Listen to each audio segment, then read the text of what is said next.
Welcome to you all at my YouTube channel study time with SK. Hello, this is Sonali Kumari और इस video में हम cover करने वाले हैं BSHF 101 के MCQ questions from question number 221 to 240। आज के वीडियो का पहला क्वेश्चन है question number 221। The protestant revolution was started in Germany. Protestant revolution Germany में कब शुरू हुआ था ये आपको बताना है। तो इसके लिए जो करेक्ट ऑप्शन होगा वो हो जाएगा ऑप्शन बी 1517। 1517 ईस्वी में प्रोटेस्टेंट रेवोल्यूशन स्टार्ट हो गया था जर्मनी में। इसे स्टार्ट किसने किया था? तो मार्टिन लूथर ने किया था, जो एक मॉन्क थे ST ऑगस्टिन में। और इन्होंने अपने 95 थीसिस स्टेटमेंट्स ये चिपका दिए थे, लगा दिए थे चर्च के डोर पे। और ये चर्च था विटेमबर्ग जर्मनी के अंदर। और जिसके बाद ये प्रोटेस्टेंट रेवोल्यूशन शुरू हो गया था। 222 नंबर का क्वेश्चन है, who introduced German as the language of church service in Germany। Germany के अंदर जर्मन लैंग्वेज को किसने चर्च सर्विस के लिए इंट्रोड्यूस किया था? आपके पास ऑप्शन है यहाँ पर A Saxony, B Luther, C Galileo और डी हैनॉन। करेक्ट आंसर यहाँ पर हो जाएगा option B Martin Luther. Martin Luther ने जर्मनी को as a language of church service Germany में इंट्रोड्यूस किया था। अगर हम सक्सनी की बात करें तो जो सक्सनी थे वो एक रूलर थे और मार्टिन लूथर के बहुत ही अच्छे दोस्त थे, जिन्होंने 1517 से 1520 के बीच के टाइम पे मार्टिन लूथर को प्रोटेक्ट किया था। 223 नंबर के क्वेश्चन पे आते हैं। In Switzerland the protestant revolution was lead by. Switzerland के अंदर भी प्रोटेस्टेंट रेवोल्यूशन हुआ था, तो इसको किसने लीड किया था ये आपको बताना है। आपके पास ऑप्शन है Zwingli, option B Calvin, option D यहाँ पर सी है बोथ और डी है नॉन। करेक्ट आंसर यहाँ पर ऑप्शन सी हो जाएगा बोथ। 224 नंबर का question, who first successfully circumnavigates the world. वो कौन है जिन्होंने सबसे पहले सक्सेसफुली सरकम नेविगेट किया वर्ल्ड का? आपके पास ऑप्शन है यहाँ पर और इसके लिए जो करेक्ट ऑप्शन होगा वो हो जाएगा ऑप्शन सी मैगलान। 224 नंबर का क्वेश्चन और इसके लिए जो करेक्ट ऑप्शन होगा वो हो जाएगा ऑप्शन सी। 225 नंबर के क्वेश्चन पे आते हैं। 1492 कोलंबस रीच।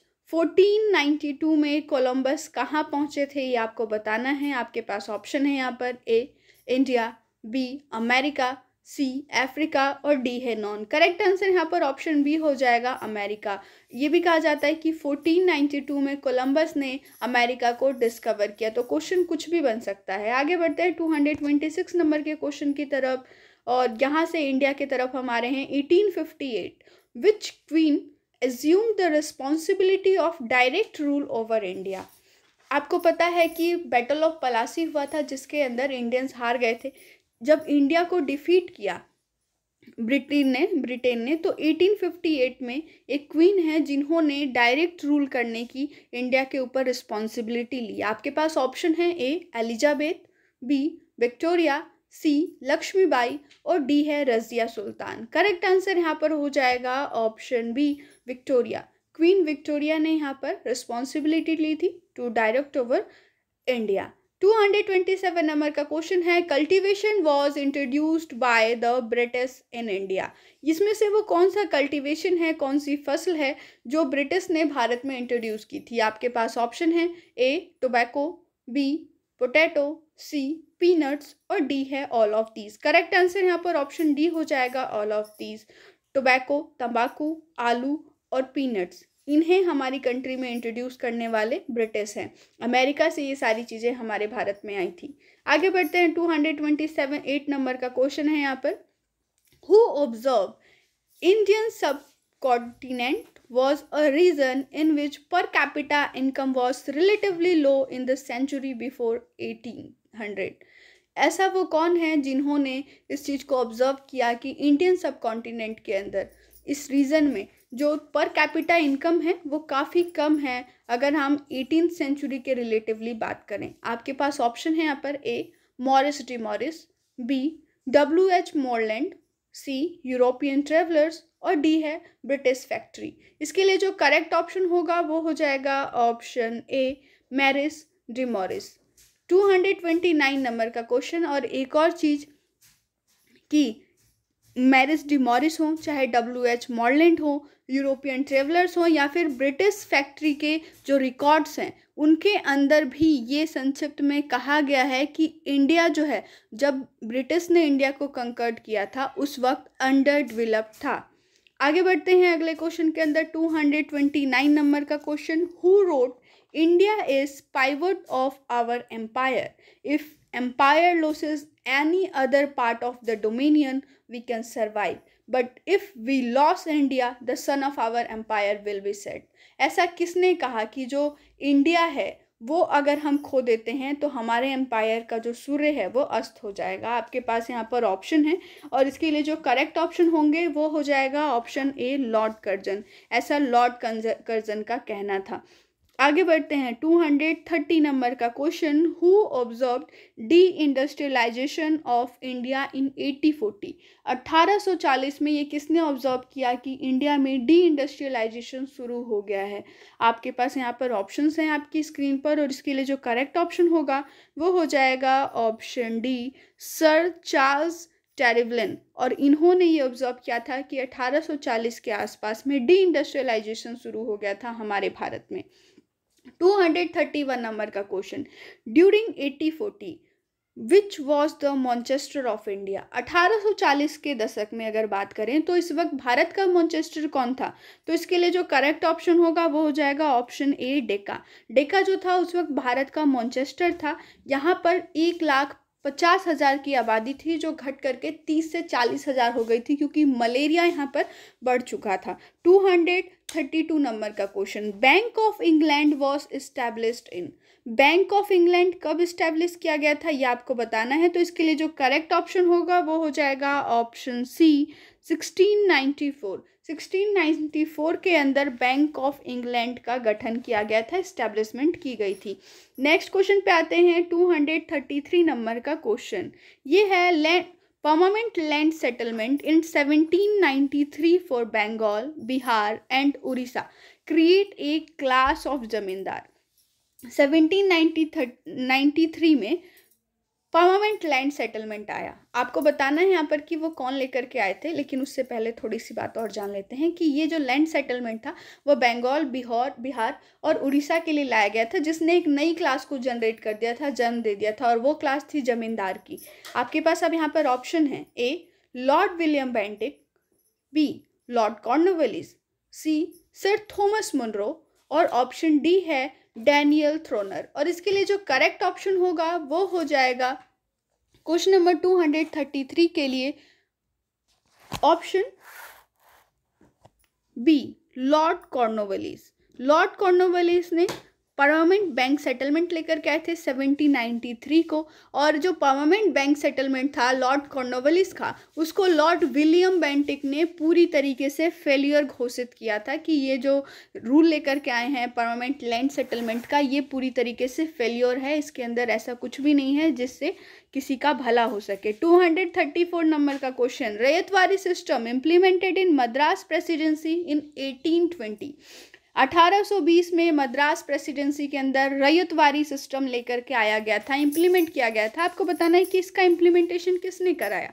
आपके पास ऑप्शन है यहाँ पर, A Lord William Bentinck, B Lord Cornwallis, C sir Thomas Munro और डी है डैनियल थ्रोनर। और इसके लिए जो करेक्ट ऑप्शन होगा वो हो जाएगा option C, sir Thomas Munro.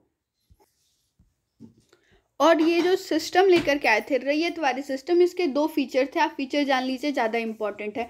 Feature इसका ये था कि गवर्नमेंट और जो कल्टीवेटर है इनके बीच में डायरेक्ट रिलेशनशिप होगा, और जो लैंड की रेवेन्यू है वो डायरेक्टली सेटल की जाएगी, इन दोनों के बीच में कोई भी इंटरमीडियरी नहीं होगा।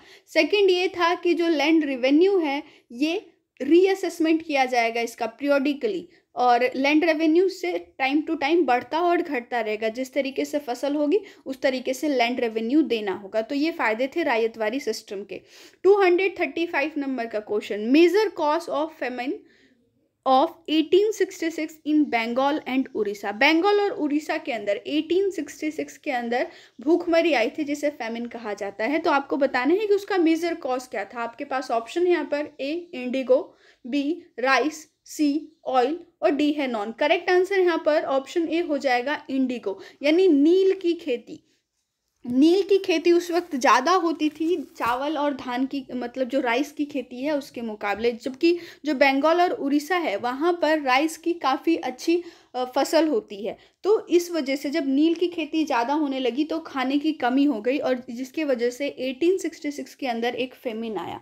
आगे बढ़ते हैं 236 नंबर के क्वेश्चन के अंदर। ये है, who wants to create a class of persons Indian in blood and colour but English in taste, opinion, moral and intellectual. वो कौन थे जो चाहते थे कि एक ऐसा क्लास बनाया जाए जो इंडियन हो ब्लड और कलर से, लेकिन टेस्ट, ओपिनियन, मोरल्स और इंटेलेक्ट के मामले में वो ब्रिटिश हो, इंग्लिश हो। ब्रिटिश नहीं कहेंगे यहाँ पर, इंग्लिश कहेंगे। तो वो थे थॉमस मार्क्यूली। थॉमस मार्क्यूली जो हैं वो 1835 के अंदर उन्होंने इंग्लिश को as a language of instruction बनाया हमारी कंट्री के अंदर। लेकिन जो पाठ्यक्रम बना, जो सिलेबस बना, वो बना लिटरेचर पे बेस्ड, क्योंकि थॉमस मार्क्यूली का इंटरेस्ट नहीं था साइंस और टेक्नोलॉजी की तरफ। 237 नंबर के क्वेश्चन पे आते हैं। When Ilbert bill was proposed in 1883 who was viceroy of India. 1883 के अंदर इल्बर्ट बिल आया था। आपको बताना है कि उस वक्त भारत के वाइसराय कौन थे। तो इसके लिए जो करेक्ट ऑप्शन होगा वो हो जाएगा option C Ripon. Lord Ripon जो थे उस वक्त भारत के वाइसराय थे। और इस बिल के अंदर क्या था वो थोड़ा सा जान लीजिए। तो जो भारतीय डिस्ट्रिक्ट मजिस्ट्रेट या फिर सेशन कोर्ट के जजेस हैं वो यूरोपियन क्रिमिनल केस की ट्रायल्स में नहीं बैठ सकते थे इससे पहले। लेकिन जो ये बिल लेकर के आया गया था उसके अंदर ये था कि अब जो इंडियन जजेस हैं वो भी इस ट्रायल में बैठ पाएंगे, जिसका यूरोपियन ने विरोध किया था और इसे अपने वाइसराय के थ्रू अमेंडमेंट भी कराई थी इस बिल के अंदर कि ऐसा नहीं होना चाहिए। तो उस वक्त जो वो वाइसराय थे हमारे इंडिया के वो लॉर्ड रिपन थे। 238 नंबर का क्वेश्चन है, 1870 पूर्ण सार्वजनिक सभा वॉज फॉर्म्ड बाय। 1817 के अंदर पूर्ण सार्वजनिक सभा को किसने गठित किया ये आपको बताना है। आपके पास यहाँ पर ऑप्शन है A MG. Ranade, B SH. Chiplunkar, option C है यहाँ पर बोथ, और डी है नॉन। करेक्ट आंसर यहाँ पर हो जाएगा ऑप्शन सी बोथ। 239 नंबर का question, Indian tax payers were forced to pay for colonial expensism. India के जो टैक्स पेयर हैं उन्हें फोर्स किया गया कि आप टैक्स पे कीजिए कि ताकि जो कॉलोनियल है उसका एक्सपेंस किया जा सके। कहाँ कहाँ इसके लिए किया गया था ये आपको बताना है कि कहाँ कहाँ के एक्सपेंशन के लिए इंडिया के लोगों को, इंडियन टैक्स पेयर को ज़्यादा पे करना था। आपके लिए यहाँ पर ऑप्शन है ए Afghanistan, B Burma, C both और डी है नॉन। करेक्ट आंसर यहाँ पर हो जाएगा ऑप्शन सी बोथ। आगे बढ़ते हैं 240 नंबर का क्वेश्चन, आज के वीडियो का लास्ट क्वेश्चन है, who was viceroy of India when Congress formed. जब कांग्रेस का गठन हुआ उस वक्त भारत के वाइसराय कौन थे। आपको पता है कांग्रेस का गठन कब हुआ था, 1885 में हुआ था। तो उस वक्त जो भारत के वाइसराय थे वो थे लॉर्ड डरफिन। करेक्ट आंसर यहाँ पर ऑप्शन डी हो जाएगा। और लॉर्ड डरफिन जो है वो कांग्रेस के जो लीडर्स थे उन्हें डिसलॉयल बाबूस और वायलेंट विलियंस कहा करते थे। तो ये तो था आज का वीडियो जहां पर question number 221 to question number 240 देखा आपने। आगे हम इसी तरीके के इंपॉर्टेंट एंड इंटरेस्टिंग क्वेश्चंस लाते रहेंगे। तब तक के लिए स्टे ट्यून। जय हिंद, जय भारत।